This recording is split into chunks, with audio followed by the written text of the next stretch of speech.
예, 우리 옆 사람 보면서 인사하겠습니다. 당신을 보면 살맛이 납니다. 인사하겠습니다. 예, 할렐루야. 살맛 나는 인생의 주인공이 되길 바라고, 예, 이 본당이 크다 보니까 이 청년들이 자리가 너무 빈자리가 많이 보이는데, 여러분 기도하세요. 한 사람 한 사람. 예, 저는 오늘 제가 늘 이 캐나다에서 하면서 청년들만 300명 있으면 좋겠다 이런 생각을 늘 많이 했어요. 기도원 300용사 같이 청년들이 한 300명쯤 같이 모여서 하나님을 진심으로, 오늘 우리 찬양팀이 찬양을 참 잘하잖아요. 영감 있는 찬양. 우리 주성 전도사님이 1부보다 2부가 더 영감이 넘치는 것 같아. 내 보니까 이 찬양이 더 맞는 것 같아. 참 영감 있게 찬양을 잘하는데, 이 찬양이 한 300명, 1000명 찬양을 하고 있어요. 우리 찬양팀이 실제로, 그죠? 아주 은혜로운 찬양을 잘하는데, 하나님이 너무 기뻐하실 것 같아. 물론 이제 인원이 많다고 해서 하나님 기뻐하시는 건 아닌데, 그래도 여러분들 그 예배자를 우리가 지금 예수님을 모르는 청년들이 너무너무 많아요. 너무너무. 오늘 제가 제목을 그 후에 일어난 다른 세대, 완전히 은하들 제너레이션이 지금 어떻게 보면 지금 도래했는데, 이 은하들 제너레이션의 특징은 하나님을 모른다는 거예요. 그래서 우리가 여러분들이 알고 있는 여러분들이, 이 청년들이 정말 하나님의 그 유산을 상속받을 수 있도록, 여러분들이 많은 청년들에게 복음을 전할 수 있으면 좋겠습니다. 제가 오늘 1부에서는 예배에 관한 이야기를 좀 했습니다. 그 일부 예배를 나중에 잘 들어볼 시간도 없겠지만 올라오면 여러분들이 꼭 일부 예배 설교를 들어보시기를 강추합니다. 아주 중요한 예배에 관한 거기 때문에 여러분들 지금 예배 드리는 거 하나님이 기뻐하신 줄 믿고, 오늘은 사사기를 여러분과 함께 좀 말씀을 나누려고 하는데요. 자, 사사기가 어느 지점에 있는지 먼저 한번 띄워주시면, 자, 구약 성경이 이렇게 이제 분류가 됩니다. 하나 둘. 하나 둘. 예. 이 구약 성경, 여러분 지금 보이십니까? 예, 보여요?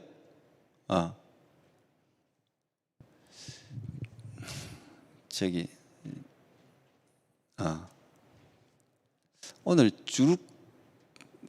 예린이하고 아까 일찍 와서 갔구나. 예린이하고 다 오늘 한 10시 전에 다 왔더니 예배를 안 드리고 피곤해가 갔나? 예, 그 교회 학교 섬기는 거는 봉사고 예배는 아닌데 그래도 내가 충분히 이해하죠.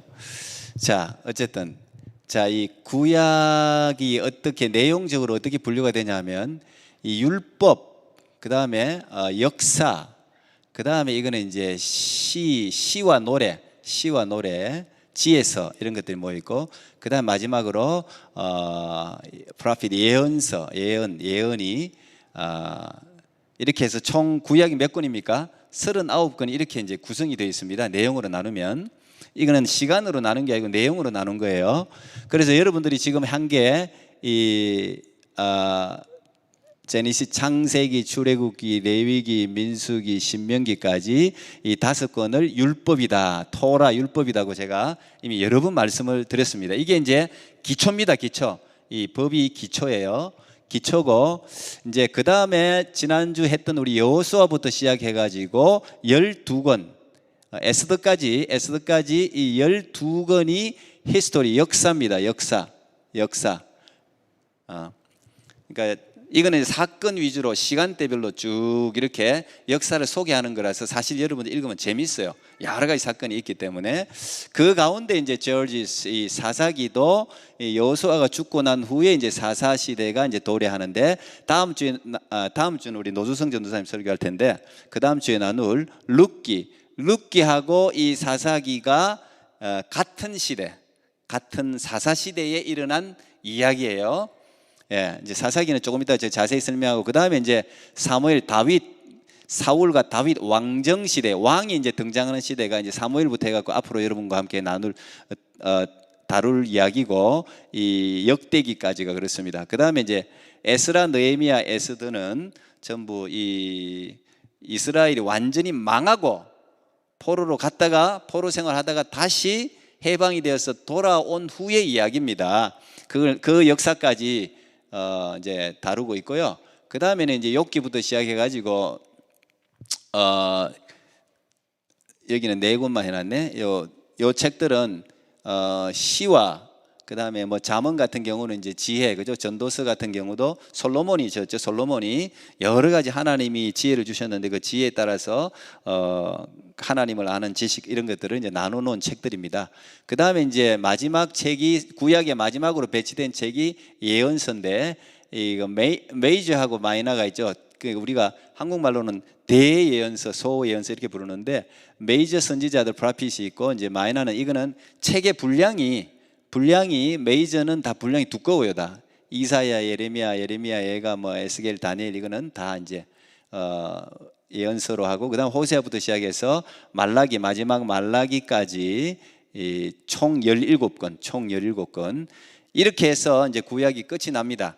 그래서 오늘 우리가 배울 사사기는 여기에 역사서에 해당된다 이 배경을 알고 여러분 지난주에 우리 들었던 거 평가를 해보니 그래도 뭐 괜찮다는 평가 있는 것 같아서 오늘도 한번 영상으로 이 사사기를 한 7분 조금 넘은 것 같아요. 한번 요약을 하고 제가 말씀을 나누겠습니다.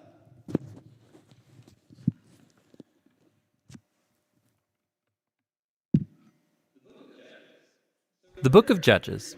So remember, after Joshua led the tribes of Israel into the promised land, he called them to be faithful to their covenant with God by obeying the commands of the Torah. And if they do this, they will show all the other nations what God is like. So Judges begins with the death of Joshua and basically tells the story of Israel's total failure. The book's name comes from the type of leaders Israel had in this period. Before they had any kings, the tribes were all governed by these judges. Now, don't think of a courtroom. These were regional political military leaders, more like a tribal chieftain. And you need to be warned, the book of Judges is very disturbing and violent. It tells the tragic tale of Israel's moral corruption, of its bad leadership, and basically how they become no different than the Canaanites. But this sad story is also meant to generate hope for the future, and you can see this in how the book's designed. There's a large introduction that sets the stage for Israel's failure as they don't drive out the remaining Canaanites. Then the large main section of the book has stories about the growing corruption of Israel's judges, and the progression here shows how Israel's leaders go from pretty good to okay to bad to worse. The concluding section is really disturbing and shows the corruption of the people of Israel as a whole. So let's dive in and we can explore each part a bit more. The opening section begins with the tribes of Israel in their territories in the Promised Land. And while Joshua defeated some key Canaanite towns, there was still a lot of land to be taken and lots of Canaanites living in those areas. And so chapter 1 gives a long list of Canaanite groups and towns that Israel just failed to drive out from the land. Now, remember, the whole point of driving out the Canaanites was to avoid their moral corruption and their way of worshiping the gods through child sacrifice. God had called Israel to be a holy people, and that does not happen. Chapter 2 describes how Israel just moved in alongside the Canaanites and adopted all their cultural and religious practices. And it's right here that the story stops. For nearly a whole chapter, the narrator gives us an overview of everything that's about to happen in the body of the book. This part of Israel's history, the narrator says, was a series of cycles moving in a downward spiral. So Israel became like the Canaanites, and so they would sin against God. So God would allow them to be conquered and oppressed by the Canaanites, and eventually the Israelites would see the error of their ways and repent. So God would raise up a deliverer, a judge from among Israel who would defeat the enemy and bring about an era of peace. But eventually Israel would sin again, and it would all start over. This cycle provides the literary design and flow for the next main section of the book. It gets repeated for each of the 6 main judges whose stories are told here. Now, the stories of the first 3 judges, Othniel, Ehud, and Deborah, they are epic adventures. They're also extremely bloody stories. Either the judge themselves or people who help the judge, they defeat their enemies and deliver the people of Israel. The stories about the next three judges are longer, and they focus in on the character flaws of the judges, which get increasingly worse. So Gideon, he begins pretty well. He's a coward of a man, but he eventually comes to trust that God can save Israel through him. And so he defeats a huge army of Midianites with only 300 men carrying torches and clay pots. But Gideon has a nasty temper, and he murders a bunch of fellow Israelites for not helping him in his battle. And then it all goes downhill from there. He makes an idol from the gold that he won in his battles. And then after he dies, all Israel worships the idol as a god, and the cycle begins again. The next main judge is Jephthah, who's something of a mafia thug living up in the hills. And when things get really bad for Israel, the elders come to him begging for his help. And Jephthah was a very effective leader. He won lots of battles against the Ammonites, but he was so unfamiliar with the God of Israel, he treats him like a Canaanite god. He vows to sacrifice his daughter if he wins the battle. This tragic story, it shows just how far Israel has fallen. They no longer know the character of their own God, which leads to murder and to false worship. The last judge, Samson, is by far the worst. His life began full of promise, but he has no regard for the God of Israel. He was promiscuous, violent, and arrogant. He did win brutally strategic victories over the Philistines, but only at the expense of his own integrity, and his life ends in a violent rush of mass murder. Now, a quick note here. You'll notice a repeated theme in the main section of the book, that at key moments, God's Spirit will empower each of these judges to accomplish these great acts of deliverance. Now, the fact that God uses these really screwed up people doesn't mean he endorses all or even any of their decisions. God is committed first and foremost to saving his people, but all he has to work with is these corrupt leaders. And so work with them he does. This whole section is designed to show just how bad things have gotten. You can't even tell the Israelites and the Canaanites apart anymore, and that's just the leaders. The final section shows Israel as a whole hitting bottom. There are two tragic stories here, and they are not for the faint of heart. They're structured by this key line that gets repeated 4 times at the close of the book. In those days, Israel had no king, and everyone did what was right in their own eyes. The first story is about an Israelite named Micah who builds a private temple to an idol, and that gets plundered by a private army sent from the tribe of Dan. So they come and they steal everything, and then they go and burn down the peaceful city of Laish and murder all of its inhabitants. It's a horrifying story. When Israel forgets its God, might makes right. The final story of the book is even worse. It's a shocking tale of sexual abuse and violence, which all leads to Israel's first civil war. It's very disturbing. And that's the point. These stories are meant to serve as a warning. Israel's descent into self-destruction is the result of turning away from the God who loves them and saved them out of slavery in Egypt. And now Israel needs to be delivered again from themselves. The only glimmer of hope in this story is found in this repeated line in the last part of the book. It actually forms the last sentence of the story. Israel has no king. And so the stage is set for the following books to tell the origins of King David's family, the book of Ruth, and also the origins of kingship itself in Israel, the book of 1 Samuel. But the story of Judges has value as a tragedy. It's a sobering explanation of the human condition, and ultimately it points out the need for God's grace to send a king who will rescue his people. And that's the book of Judges.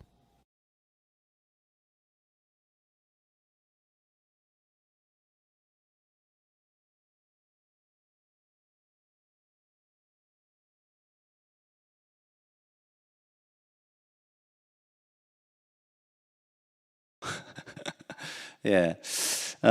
이 사사기에는 주로 사사 12명의 사사들이 등장하는데 이 사사에 대한 평가는 그냥 그래도 좀 주관적인 게 있어요. 그냥 사건을 쭉 이야기했지만 주관적인 해석도 좀 이 안에 있는 건 그냥 참고로 여러분들 하시면 될 것 같습니다. 자, 이 사사 시대를 암흑기라고 부릅니다. 흑암의 시간. 그래서 12명의 사사 가 등장하는데 이게 한 300년 정도 됩니다. 12명사. 그러니까 이 어둠의 시간이 굉장히 길죠. 한 300에서 350년 가까이 돼요. 1절은 여호수아가 죽은 후에 이렇게 이제 사사기도 시작됩니다. 지난주 우리가 여호수아는 여호와의 종 모세가 죽은 후에 이렇게 이제 시작이 됐는데, 지도자 누군가 어떤 한 역사를 이끌던 한 리더가 죽은 후에 시대는 더 좋아질 수도 있고 더 나빠질 수도 있어요. 예. 이제 그 다음을 어떻게 이끌어 가느냐가 굉장히 이제 중요하다, 그런 걸 우리가 알 수 있는데, 여호수아가 죽은 후에, 모세가 죽은 후에는 여호수아가 있어서 오히려 모세가 하지 못했던 가나안 정복을 여호수아가 지도자가 해내는데, 여호수아가 죽고 난 후에는 지도자가 없고 오히려 시대가 완전히 내려막길을 걷습니다. 계속 내리막길을 300년간이나 계속 걷게 됩니다. 그 왜 그럴까? 성경에서 어둠의 시간, 암흑기라고 부를 때는 경제적으로 어렵고 또 문명이 발달하지 못하고 뭐 이래서 암흑기라고 부르지 않아요. 성경에는 암흑기를, 북이스라엘 같은 경우에 여로보암이라는 왕이 있는데 그 시대 때 제일 잘 살았어요. 제일 잘 살았는데 하나님 보기에는 어둠의 시간이라. 왜? 하나님을 떠났기 때문에. 그래서 성경은 하나님을 떠난 시간을 어둠의 시간이라 그렇게 부릅니다. 세상은 뭐 막 문화가 찬란하고 하면 이게 이제 아주 좋은 시기라고 하는데 그렇지 않다느냐. 하나님이 보는 눈과 이제 다르다는 거죠. 자, 이 사사기가 왜 300년 동안이나 계속해서 이들이 하나님을 곁을 떠나고 아까 막 반복되는 그런 패턴이 있었죠. 왜 그런 일이 일어났을까? 두 가지 이유인데, 첫째는 그들이 하나님의 명령을 지키지 않았어요. 어떤 명령? 여호수아에게 가나안에 들어가면 가나안의 7 족속, 가나안에 살고 있는 모든 사람들을 제거하라 그랬어. 다 쫓아내라고 그랬어요. 그런데 쫓아내지를 못했습니다. 그리고 두 번째 이유는 오늘 지금 여러분들 여기 나와 있는 사사기 2장 21절 22절 보니까, 나도 여호수아가 죽을 때, 이건 하나님이 하시는 말씀이 지금, 나도 여호수아가 죽을 때 남겨둔 이방 민족들을 다시는 그들 앞에서 하나도 쫓아내지 아니하리니 이는 이스라엘이 그들의 조상들이 지킨 것 같이 나 여호와의 도를 지켜 행하나 아니하나 그들을 시험하려 함이라. 그리고 이제 그 뒤에는 내가 그래서 여호수아가 가나안 모든 족속들을 다 쫓아내지 못한 거죠. 명령을 그들이 지키지 않았으니까. 그러니까 가나안에 남겨놓은 이 사람들이 다 그들의 가시가 된 거예요. 다 하나님이 쫓아내려고 했을 때 다 쫓아내면 되는데 그들이 쫓아내지 못하니까 결국은 여호수아가 죽어버리고, 그 다음에 하나님은 이 민족들, 이 가나안에 남아있는 족속들을 어떻게 사용했냐 하면은 이스라엘 사람들이 하나님을 잘 섬기는지 못 섬기는지 테스트하는 데 사용했다는 거예요. 그런 이유들입니다.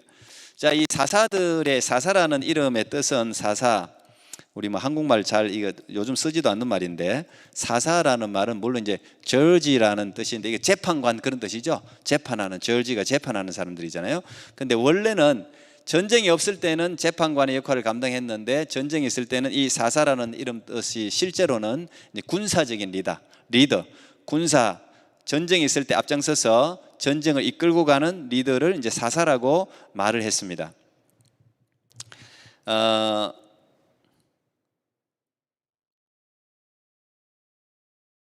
이 사사 시대가 영적으로 굉장히 어두웠는데, 근데 여러분, 우리가 성격이 급해서 많이 못 참죠. 뭘 하나, 둘, 셋까지 참아도 잘 참는 거고, 넷, 다섯, 한 번, 두 번 잘 못 참는데, 여러분, 하나님이 300년입니다. 300년. 여기 사사들 이름이 이제 쭉 적혀 있는데, 여기 온니엘부터 시작해서 이제 에훗, 왼손잡이 에훗, 삼갈 같은 사람도 막대기 하나로 700명을, 한 줄 딱 나와 있어. 사사기 한 줄. 막대기, 소 모는 막대기 하나로 700명을 죽였대요. 어쨌든 하나님이 사사들한테 이런 참 큰 힘을 주셨는데, 이 데보라 같은 경우는 이제 여자죠. 여장부, 하나 믿음의 사람.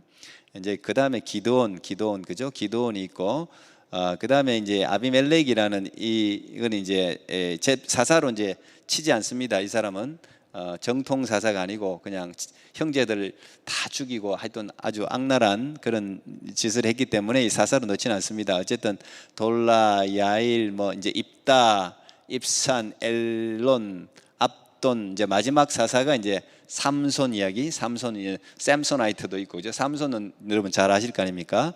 이제 그 다음에 이제 요 엘리하고 사무엘이 왕정 시대를 이어주는 사람인데 사사로 인정하기도 하고 안 하기도 하는데, 어쨌든 이런 10명의 사사가 그 다음 한번 보세요. 이 사사들 안 보이시겠지만 여기 40년, 온넬 때는 온넬이 사사로서 가나안 족속들을 물리치고 난 뒤에 40년 동안 평화가 있었다. 에후 때는 80년 동안 평화가 있었다. 뭐 삼갈이 정확하지 않고, 드보라가 40년, 뭐 이런 이제 평화 시대를 다 합치면 이게 한 300에서 350년 된다는 거예요. 그래서 우리가 사사 시대가 한 300년에서 350년 정도 이어졌다는 걸 우리가 이제 알게 되는데, 이 사사기에 사이클이 있습니다. 사이클.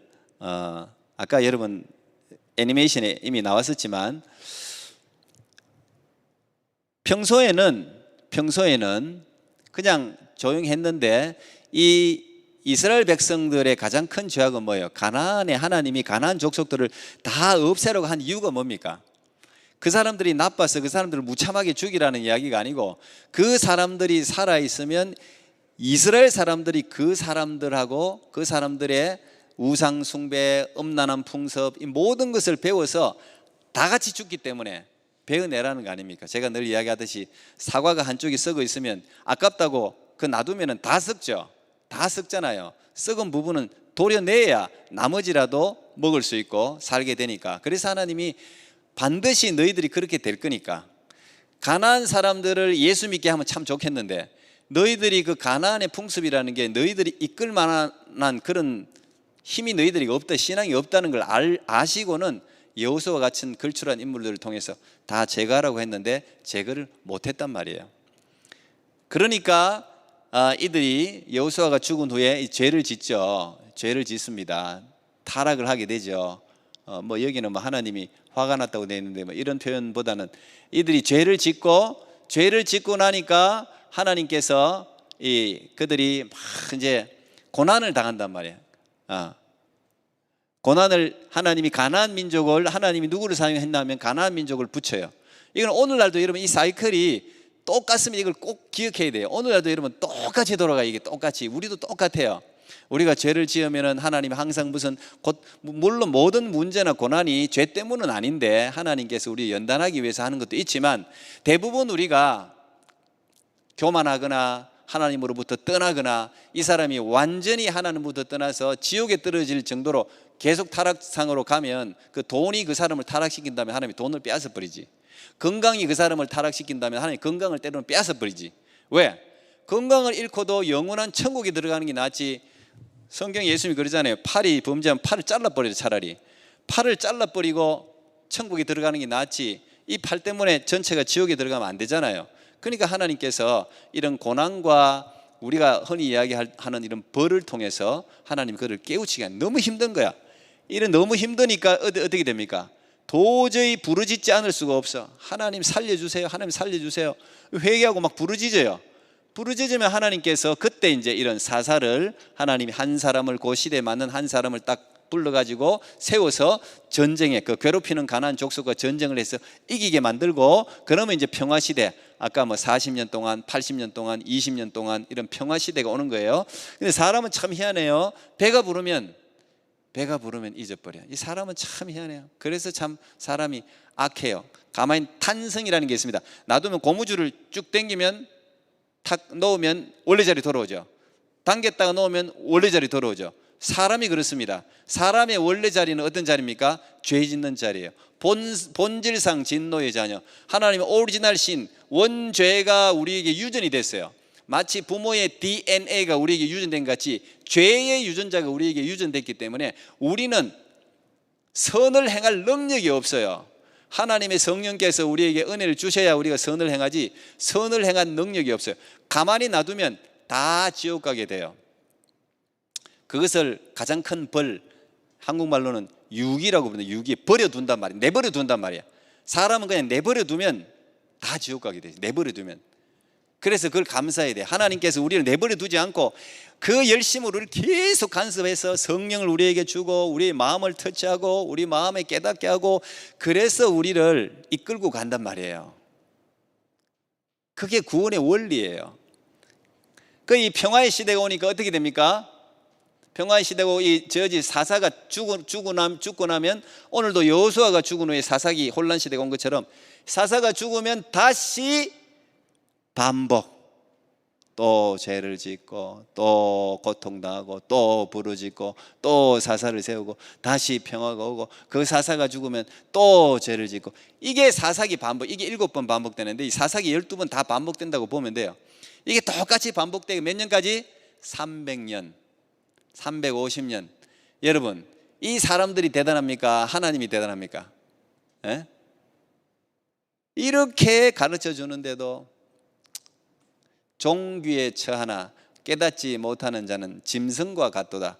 그게 시편 49편 20절인가 있어요. 이 깨닫지 못하는 게 미련한 건데 이 사람들이 이걸 깨닫지 못해. 그런데 하나님은 참 바보 같으셔. 이런 사람 300년간을 기다려준단 말이에요. 계속해서 이 사람들이 죄를 짓고 하는데도 하나님이 300년 동안 이 사이클을 계속 반복하시면서 또 부르짖으면 구원해주고. 그래서 기도가 여러분 엄청난 능력이 있는 거예요. 우리 어떤 죄를 저질러도 그냥 하나님 앞에 나와서 막 부르짖으면 그건 할 수 없어. 여러분도 애를 낳으면 애가 막 울면 이거는 마음이 그냥 부모가 이놈이 말을 안 들어갖고 너 저기 있어 뭐 하면서 이렇게 보통 그 독한 부모 아니면 그 애 우는 걸 잘 못 봅니다. 그래서 아버지들이 애 버릇 망친다 그러잖아. 엄마들은 딱 버릇 고치려고 울어도 막 그냥 참고 막 있는데 아빠들은 안 돼 가서 그냥 어쨌든 애 또 혹시나 뭐 마음 상할까봐 막 이래 해준다. 그래가지고 애 버릇을 못 고칠 수도 있어요. 그런데 하나님은 참 놀라워요. 300년간 어쨌든 우리를 기다려 주신단 말이에요. 사실은 이 사사기가 흑암의 어둠의 이야기인데 역설적으로 반대해서 보면 하나님이 우리를 얼마나 이렇게 사랑하시나에 대한 희망의 이야기이기도 해요. 그래서 룻기라는 게 별과 같이 거기 딱 사사시대 하나에 딱 있거든요. 이거 재미있어요. 이거 다음에 때가 이야기할 텐데. 자, 이런 패턴이 이제 300년간 이제 진행이 쭉 됩니다. 자, 이 사건 가운데 자, 여러분 이 아까 애니메이션 봤는데 이 사건 가운데 제가 몇 가지 사건만 좀 이야기할게요. 자, 그다음 그림 한번 봐요. 이제 이게 제사장들이 입는 에봇이라는 옷입니다. 사실 이 앞에 이렇게 설 때 옷을 하나님이 제사 예배 드리는 사람한테는 아무 옷이나 입히지 않아요. 사실 제가 이거 출애굽할 때 설명을 못했는데 사실은 이게 12가지 보석이거든요. 이 딱 대제사장들 앞에 12보석이 달린 이 견대를 딱 차게 돼 있어요. 이게 엄청 비싼 보석들이에요. 그런데 12개 이게 누구를 의미하냐? 12지파 여러분들을 의미해. 항상 이게 가슴에 차고 있으라는 거예요. 이 가슴에 품고 기도하라는 거예요. 이게 이제 영적 지도자들의 이제 이 영적인 교훈이죠.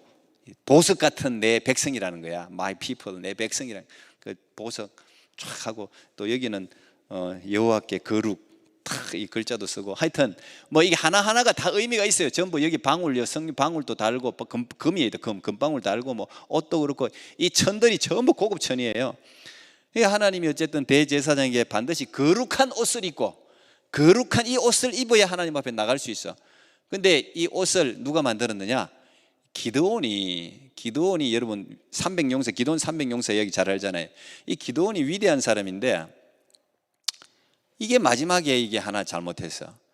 기드온이 뭐 나와 내 집은 여호와를 섬기겠노라 그러면서 뭐 아주 뭐 멋진 말도 하고 했는데 하나 이 기드온이 그 적군에서 빼앗은 금이나 이런 걸로 이 에봇 옷을 하나 만들었어요. 옷을 하나 만들어서 이렇게 이 십자가 걸듯이 걸어놨어요. 근데 사람들이 기드온이 죽고 난 후에 하나님 앞에 나가는 게 아니라 이 에봇한테 나가. 그래서 성경에 이런 이야기가 있습니다. 기드온이 그 금으로 에봇 하나를 만들어 자기의 성읍 오브라에 두었더니 온 이스라엘이 그것을 음란하게 위함으로 그것이 기드온과 그의 집에 올무가 되니라. 이렇게 이제 적혀 있습니다. 여러분, 아무리 하나님의 거룩한 이 옷이고 저 십자가라 할지라도 저게 하나님보다 위에 있을 수 있습니까? 저 십자가도 우상이 될 수 있어요. 예. 이 에봇이 우상이, 이거 에봇 들고 가면 뭔가 다 될 줄 알고, 법궤도 마찬가지. 법궤가 하나님의 임재를 상징하지만 그 엘리 제사장 저 아주 망나니들 그 자식들이 불량배들이 그 법궤 들고 나가면 무조건 전쟁에 이길 줄 알고 그냥 법궤 들고 막 전쟁에 나가잖아요. 아, 하나님이 함께 하셨다. 그러다가 법궤를 빼앗겨 버려요. 하나님이 함께 안 해주셔요. 거룩한 백성에게 하나님이 함께 하시지. 그리고 전 법궤도 빼앗기고 그들이 그 아이들도 자식들 다 죽고 그 아버지 엘리도 목이 부러서 죽고 다 죽잖아요. 그러니까 여러분, 하나님은 너를 위하여 10계명 중에서 두 번째 계명이 뭡니까? 너를 위하여 우상을 만들지 말지니. 무슨 말입니까? 너를 위하여. 내가 좋다고 우상을 만들면 안 되는 거예요. 이게 무슨 여기에 무슨 효력이 있는 게, 이건 다 우상 숭배고 점쟁이 하는 거지. 물론 그게 이제 그걸 바라보면서 하나님을 생각하는 거 좋지만 이런 게 음란하게 될 수 있다는 걸 우리가 한번 교훈을 받아야 됩니다. 그 다음에 이제 두 번째 제가 사사 이야기, 이 입다 이야기입니다. 입다라는 사사가 있는데 이 사람은 그 첩의 아들이에요. 그래서 그 족속 형제들 중에서 인정을 못 받아서 자기 엄마가 그 첩이라고 자식이라고 해서 막 비아냥거리고 조롱하고 그랬다고. 그래서 입다가 아주 출중한데, 능력도 있고 출중한데 출세를 못해서, 근데 하나님께서 입다와 함께 해주시고 암몬하고 전쟁에서 이 입다가 나가서, 하나님, 내가 이번에 드디어 내가 한번 이 족속들 중에 이 형제들이 나를 지금까지 이렇게 조롱했는데 하나님 내게 한번 힘을 주시면 내가 이번에 나가서 전쟁에 승리하면 이 사람들이 나를 인정하게 될 겁니다. 이게 얼마나 목이 말랐겠어요. 형제들이 인정을 안 했으니까. 우리가 인정욕이 얼마나 큽니까? 그러면서 한 가지 서원을 합니다. 이런 맹세는 이제 하지 말라 그랬는데 하나님이 어떤 서원을 하냐? 하나님, 하나님이 내게 승리를 주시면 내가 전쟁에서 돌아올 때에 가장 먼저 나오는 사람을 내가 제물로 바치겠습니다. 이런 서원을 했단 말이에요. 그게 하나님이 진짜 전쟁에 승리하게 하셨어요. 그래가지고 전쟁에서 승리해서 막 기분 좋게 오는데 누가 제일 먼저 나왔어? 자기 딸이, 아버지가 전쟁에서 승리했다고 딸이 와서 막 춤을 추는데 아버지는 그 모습을 보고는 옷을 찢으면서 통곡을 하는 거지. 왜? 하나님과 약속은 반드시 지켜야 되거든요. 내가 이 이야기를 왜 하냐? 여러분, 아무리 하나님과 약속이도 지금 이 입다라든지 앞에 모든 사사의 이야기가요, 그 당시 이 사람들이 얼마나 가나안 사람들의 풍습을 닮았는지를 이야기해 주고 있어요. 입다가 이게 인신제물이잖아. 사람을, 여러분, 자기가 아무리 그 전쟁에 승리하고 자기가 인정받고 싶어도 사람이 자기 딸이 아니라 누구라도 사람을 잡아서 죽여서 제물로 바치겠다는 생각한다는 자체가 정상적이지가 않잖아요. 그 당시 가나안이 그랬단 말이야. 가나안이 인신제물, 자기 아들을 갖다가 그냥 자기 출세하려고 자기 자식 어린애를 갖다가 배를 잘라갖고 불을 태워서 올리던 풍습이 있는 게 그게 가나안이었단 말이에요. 그게 가나안. 그러니까 이 사사기 성경의 입다 이야기를 통해서 얼마나 가나안이 죄악이 많았고 이걸 이스라엘 사람들이 얼마나 자기도 모르게 배웠는지를 지금 보여주는 한 단 예단 말이에요. 그럼 오늘 이 시대도 마찬가지. 여러분, 시대의 트렌드가 다 맞습니까? 맞아요, 아니에요? 트렌드가 다 맞습니까? 아니란 말이에요. 굉장히 중요합니다. 제가 오늘 마지막 결론으로 내리려고 하는 건데, 로마서 12장 2절, 너희는 이 세대를 본받지 말. 그게 이제 트렌드라고도 해석해놨고 패턴이라고도 영어로 적어놨는데, 이 시대가 모든 사람들이 옳다고 하는 모든 패턴이 다 맞는 게 아니란 말이에요. 예. 그거 여러분, 우리가 꼭 그 성경의 이 기준을 가지고 잘 판단할 필요가 있다는 이야기를 제가 들려주고 싶었고, 그 다음에 이제 사사 삼손하고 들릴라 얘기면 이제 마지막으로 등장하는 삼손과 들릴라 이야기는 여러분 영화도 많이 나오고 그죠? 아주 재밌는 이야기니까 요즘도 막 영화 나오대요. 그게 이제 영화들도 작가가 누구냐가 중요합니다. 영화가 굉장히 중요해요. 요즘은 게임도 그렇고 모든 게 이게 누가 만들었냐가 중요해요. 이 영화는 메시지가 들어가는 거기 때문에 상당히 여러분들이 이제 잘 이제 보는 거 조심해야 됩니다. 요즘 유튜브들도 너무너무 좋은 유튜브가 너무 많더라고. 나는 보니까 내가 막 어디 학교 다닐 시간도 없는데 배울 수 있는 게 너무 많아요. 정말 지식인들로 통해서 지식의 욕구가 충족이 되더라고요, 저는. 근데 이제 저는 구별할 능력이 있어요. 어쨌든 제가 누구가 이야기해도 구별할 능력이 제게는 있어요. 특히 영적인 부분은 거의 사실 정확하게 구분해낸다고 볼 수 있어요. 그러니까 제가 이거는 이 사람 이야기고 어쨌든 그러나 어쨌든 많은 지식을 내가 습득하게 되는데, 그러니까 여러분들도 요즘 이런 이제 보는 거를 잘 구별해서 보면은 여러분 유익할 텐데, 자, 이 사사 삼손과 델라, 삼손이라는 사람이 어떤 사람입니까? 나실인입니다. 사무엘도 나실인이고, 나실인이란 말이 무슨 말이냐면 구별된 사람이라는 이야기예요. 그거는 태어날 때, 이 삼손은 태어날 때부터 이제 우리도 지금 사실은 나실인이라 마찬가지. 우리도 예수 그리스도 우리 구별된, 거룩하다는 게 구별된다는 뜻이잖아요. 구별된 백성, 어디로부터 구별입니까? 세상으로부터 구별해요. 오늘 우리는 세상으로부터 구별된 사람들, 구별된 음식, 구별된 행동을 해야 되는 구별된 백성인데, 이 삼손도 나실인으로 태어난 나실인 규정이 있어요. 그 규정 중에 어떤 규정이 있습니까? 가령 이제 독주, 포도주, 술 마시지 마라. 두 번째, 머리카락 자르지 마라. 세 번째, 시체, 죽은 거 만지지 마라. 그런 게 있는데 빠짐없이 다 어기는 게 삼손이야. 모든 걸 다 어겨요. 삼손이 하나 잘하는 거는 하나님이 힘을 어마어마하게 줘가지고, 아까 삼갈 같은 경우는 소모는 막대기로 700명을 이겼다면, 이 삼손 같은 경우 예를 들어서 그죠? 그 당나귀 뼈 하나 가지고 1000명을, 블레셋 그 군사들 1000명을 죽일 정도. 그게 그래서 그곳 이름을 엔하고레다, 이제 물이 솟아난다, 이런. 그리고 300마리의 여우들 꼬리를 막 묶어 가지고, 요즘은 여우가 아니고 자칼이다 그런 이야기도 하는데, 하여튼 묶어 가지고 그냥 거기에 얼마나 장난이 많은지, 그 불을 붙여 갖고 블레셋 사는 사람들 그 밭에 다 들어가게 해 갖고 농사를 다 망치게 만들고 이런 아주 참. 그 들릴라도 마찬가지. 여자의 또 유혹에 넘어가서 들릴라가 첫 번째, 두 번째, 세 번째 여자가 참 이게 남자를 무너뜨리기 위해서는 무조건 여자를 포섭해야 돼. 인간의 죄악의 시작은 여자로부터 시작되는 거예요. 사탄이 남자 아담을 넘어뜨리기 위해서 고른 게 하와였어요. 왜? 아담을 다이렉트로 붙어갖고는 죄를 짓게 만들 수가 없어요. 왜? 아담은 하나님과 직접 언약을 맺은 사람이기 때문에 안 흔들려요. 그런데 아담을 가장 잘 접근하고 아담의 마음을 가장 잘 무너뜨릴 사람을 하나님이 헬프로 붙여주셨는데, 사단이 그걸 정확하게 알고 하와한테 접근해서 하와를 무너뜨리고 하와가 아담을 무너뜨리게 만들죠. 근데 이게 오늘날에도 비슷한 것 같아요. 오늘날에는 하긴 여자 남자 이게 성적인 개념까지도 지금 막 헷갈리고 있는 이런 시대를 우리가 살고 있긴 한데, 그러나 어쨌든 남자들은 여자의 유혹에 거의 다 넘어가요. 그 블레셋이 그걸 정확하게 지적하고 들릴라에게 어마어마한 돈을 줍니다. 몇 킬로 되는 금을 쏟아부어 주니까 얘가 그냥 그 금을 보고는 그냥 하겠다.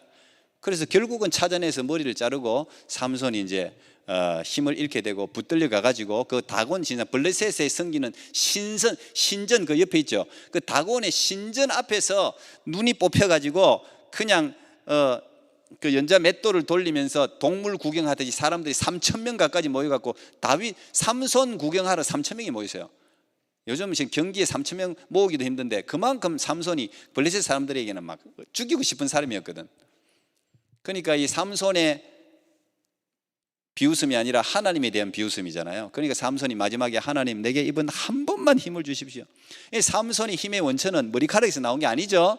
실제로 여기서 이야기하려고 하는 것은 머리카락에 힘이 있는 게 아니라 힘의 원천은 하나님으로부터 있다는 사실을 보여주는 거예요. 그래서 결국은 마지막에 하나님이 삼손에게 힘을 주고 삼손이 그 신전의 그 기둥 그걸 무너뜨리면서 사람이 이런 것도 잘 밀기 힘든데 얼마나 힘이 셌으면 이걸 무너뜨리면서 그 3,000명과 함께 죽었는데, 성경은 삼손이 살았을 때 죽인 자보다 죽을 때 죽인 자가 더 많았더라 이렇게 기록해 놓고 있어요. 그 말은 뭐예요? 하나님이 일을 하신다는 이야기를 삼손을 통해서 이야기를 하고 있는 거예요. 사사의 이야기를 통해서. 자, 그 다음에 이들이 섬긴 그 가나안의 신들의 이름이 쭉 이제 사사기 10장 6절에 나와 있는데 한번 보세요. 이스라엘 자손이 다시 여호와의 목전에 악을 행하여 바알들, 바알, 아스다롯, 아람의 신들, 시돈의 신들, 모압의 신들, 암몬 자손의 신들, 블레셋 사람의 신들을 섬기고 여호와를 버리고 그를 섬기지 아니하므로. 자, 이게 한마디로 그냥 그 사사 시대의 모습을 보여주는 건데, 여호수아가 죽고 난 후에 이들이 섬긴 신들, 온갖 잡신을 다 섬겼다는 이야기예요. 이 모압하고 암몬은 요단강 동쪽에 있는 신들이잖아. 동쪽에 있는 신들까지 가지고 와서 섬겨. 이게 인간입니다. 인간은 온갖 스몰갓 잡신들을 그냥, 하여튼 이 마음속에 뭔가 신들에 대한 섬기는 마음은 본능적으로 있어요. 그래서 뭔가를 섬겨야 사는 게 사람이에요. 그런데 엉뚱한 신들을 섬김으로 하나님의 재앙을 자초하게 됐다는 이야기예요. 자, 그 다음에 이게 이제 마지막 구절이죠. 아까 우리 애니메이션에 나왔는데 이게 4번 반복됩니다. 4번. 이게 사사기의 주제입니다. 중요한 주제인데 여러분 오늘 이 시대도 똑같습니다. 이 주제를 꼭 기억해야 돼요. 사사기 21장 25 같이 한번 읽어봐요. 시작. 그때에 이스라엘에 왕이 없으므로 사람이 각기 자기의 소견에 옳은 대로 행하였더라. 자, 이스라엘에 왕이 없으므로 이건 이제 뭔가 이제 뭘 예고하는 듯한, 이제 앞으로 왕정 시대를 예고하는 그런 이야기예요. 이제 왕이 세워지는데 그건 뭐 다윗을 이야기하는 게 아니라 진정한 왕은 예수 그리스도죠. 하나님을 이야기하는 건데, 어쨌든 이 왕이 없기 때문에 각기 자기의 소견에 옳은 대로, 소견에 옳은 대로 이 말은 뭐예요? 영어로 보면 눈에 보이는 대로, 자기가 눈에 하고 싶은 대로. 여러분, 인간이 눈에 하고 싶은 대로 하면 전부 죄입니다. 다 죄예요. 우리에게 마음대로 할 수 있는 자유를 주면 사람들이 좋은 일 할 것 같아요? 자기 소견에 지 마음대로 지 마음대로 하고 싶은 대로. 예.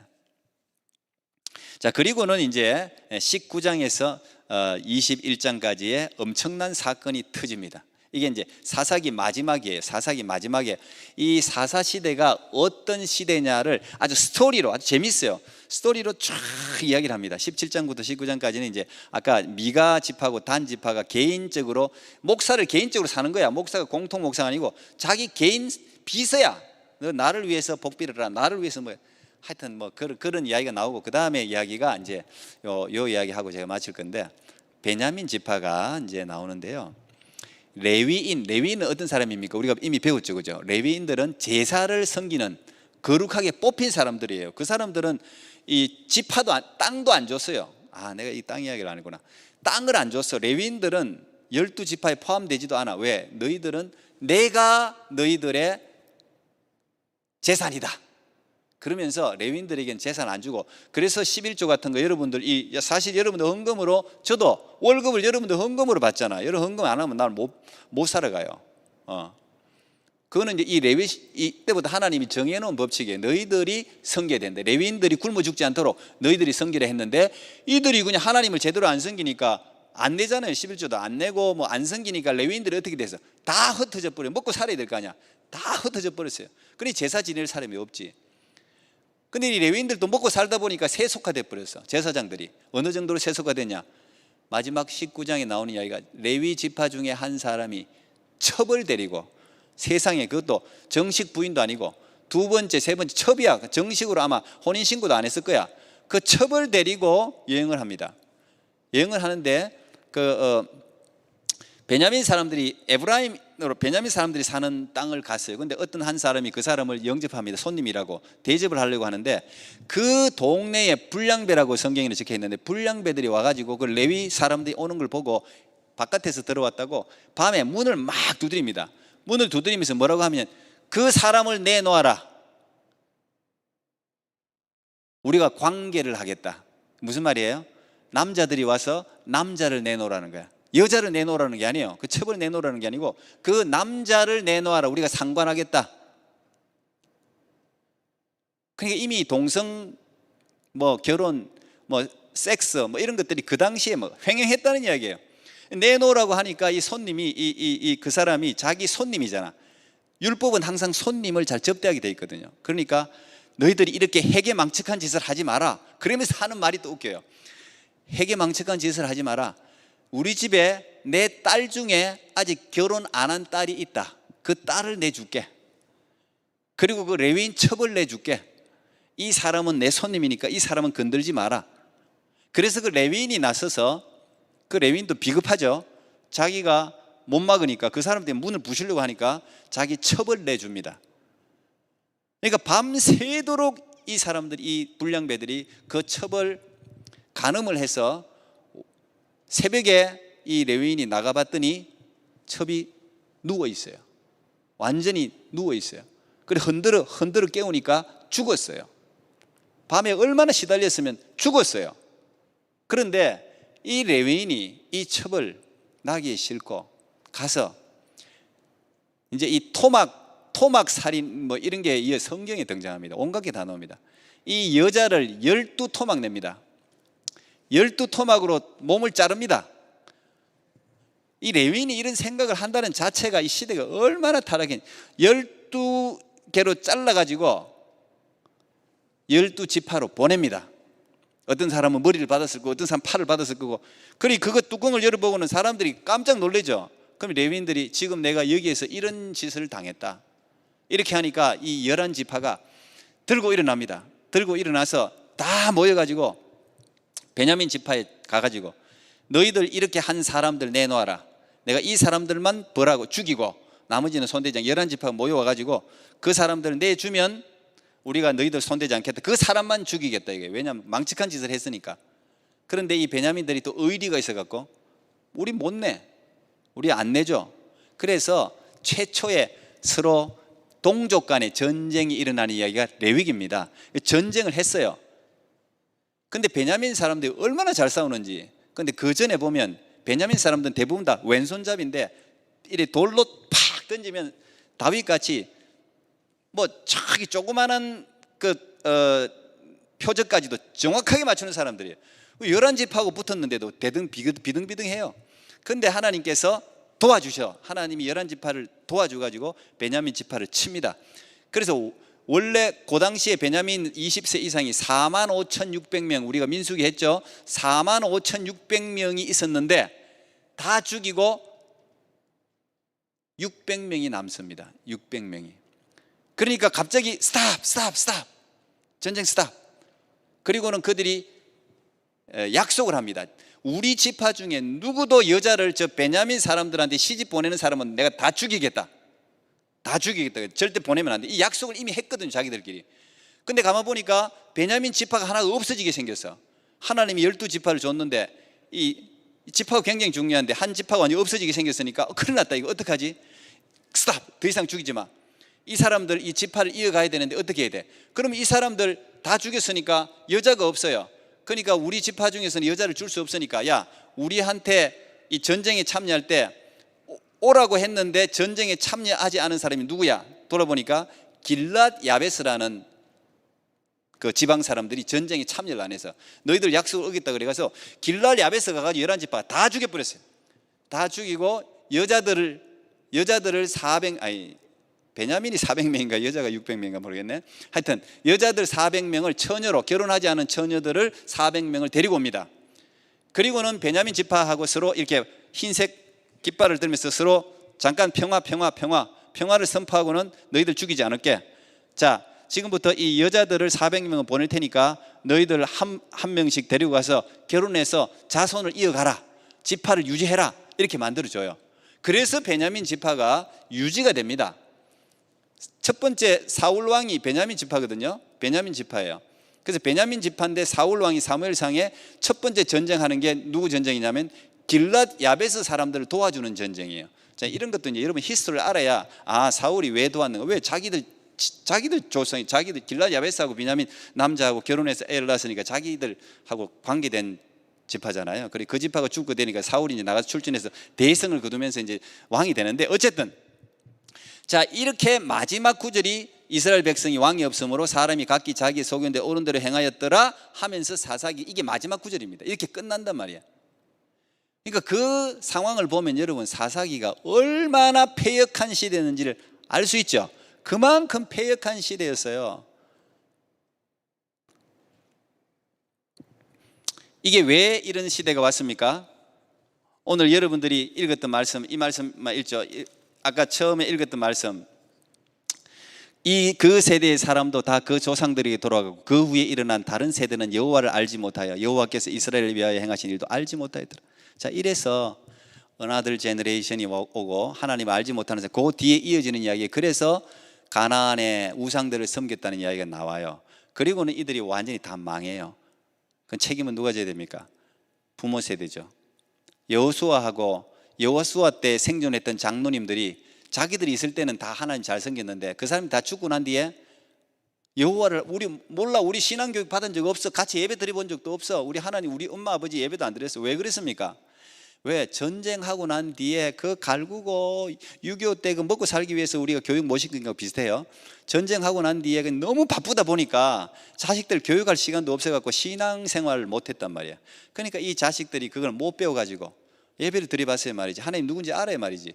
그러니까 어나들 제너레이션이 와가지고 이 넥스트로 이어져야 되는데 어나들이 와가지고 완전히 300년 동안 이들이 다 그냥 얼마나 많이 고생했습니까? 근데 여러분들 이 교회 나와주니까 참 고마운데, 여러분 지금 나는 여러분들이 이제 완전히 그 후에 일어난 다른 세대가 될 가능성이 상당히 많은데, 물론 이제 이 이야기는 내가 여러분 귀에 들어갈 이야기인데 뭐 시간이 많이 돼서 못하겠습니다. 지금 포스트 코로나 시대는 아시죠? 여러분 저는 요즘 이제 미래 공부를 계속하고 있어요. 요즘 유튜브가 너무 좋아갖고 정말 전문가들이 나와서 앞으로 미래를 진단을 많이 하더라고. 굉장히 많이 하더라고요. 예. 메타버스라는 거 들어봐지 많이 이야기하죠, 그죠? 메타버스는 유니버스 준말인데, 여러분들은 지금 그런 세상에 살고 있고 우리 유진이 같은 경우는 완전히 그게 체득화된 애죠. 그러니까 여러분들 앞으로 아바타 같은 거, 여러분 아바타를 요즘도 만들잖아요. 게임에 자기 그걸 만들어 놓고 이제 그거 들어가는데, 그 아바타가 들어가 가지고 수업도 듣고 아바타가 들어가 가지고 하고 뭐 우리 영화도 봤잖아요, 그죠? 그 세계 안에서 죽으면 죽고, 이제 이런 가상현실 세계가 앞으로 진짜 이제 여러분 그 세계 속에 두 사람으로 앞으로 살아가는 시대가 분명히 올 거예요. 그래서 그 페이스북도 이름을 바꿨잖아요. 메타로 바꿨잖아요, 이름을. 페이스북 그 이름이 바뀐 거 알죠? 메타로. 왜냐하면 이 사람은 젊은 사람이니까. 요즘은 부자가요, 나이 든 사람 부자 없습니다. 요즘 10대, 20대, 30대들이 다 부자 됩니다. 왜? 컴퓨터하고 이걸 사이버 이 시대를 아는 사람들이 돈을 모으기 때문에 이제 이런 이야기 하려면 내가 여러분들 저는 내가 공부를 하기 위해서 하는 거고, 여러분들 여러분은 맛들인 세상이에요. 지금 이런 공부도 해야 돼요. 성경도 알아야 되고, 성경과 신문을 같이 들고, 여러분들 이런 할 게 너무 많아요. 여러분들 지금 보통 세상이 아니에요, 지금 세상이. 근데 어쨌든 내가 여러분 가르쳐 주려고 어떤 직업이 돈을 많이 버나 막 이런 것도 보고 있어요. 지금 내가 온갖 거 지금 다 어떤 직업을 가져야 돈을 많이 버나 이것도 내가. 앞으로 그 가드닝도 엄청, 가드닝이 무슨 돈 벌 아니에요. 가드닝도 앞으로 돈 벌입니다. 왜냐하면 전부 다 이제 인터넷으로 나가기 때문에 이제는 만들어 놓은 공간이 아니라 실제로 있는 가드닝을 보여 사람들이 해소를 해요. 해소를. 뭐 이런 이야기 하려면 할 게 많은데, 여러분 어쨌든 공부를 하세요. 공부를 하면은 세상이 어마어마하게 지금 변화되고 있다는 거 여러분 알게 되고, 그러나 여러분 두려워할 건 없어요. 예수 믿는 사람, 이 세상 천지를 만드신 분이 하나님이기 때문에 하나님을 붙들고 있으면 우리가 다 감당할 수 있어요. 여러분 그 후에 일어난 다른 세대, 마지막 말씀 같이 읽고 마치겠습니다. 로마서 12장 2절. 너희는 이 세대를 본받지 말고 오직 마음을 새롭게 함으로 변화를 받아 하나님의 선하시고 기뻐하시고 온전하신 뜻이 무엇인지 분별하도록 하라. 기도하겠습니다. 하나님 감사합니다. 하나님 정말 우리가 계속해서 세대가 바뀌고 트렌드도 바뀌고 정말 또 코로나 이후에 변화가 급속도로 우리에게 다가왔습니다. 하나님 참 많은 문명도 발전하고 더 좋은 세상도 되겠지만 하나님을 알지 못하는 세대가 올까 두렵습니다. 우리 힘청년들 아버지, 이 변화하는 세상에 잘 적응할 뿐 아니라 그러나 변하지 않는 우리 예수 그리스도 붙들고 이 모든 것들을 능히 뛰어넘고 앞장서서 세상을 변화시키는 하나님의 사람들이 다 될 수 있도록 주님 복을 허락해 주시옵소서. 예수님 이름으로 기도합나이다. 아멘.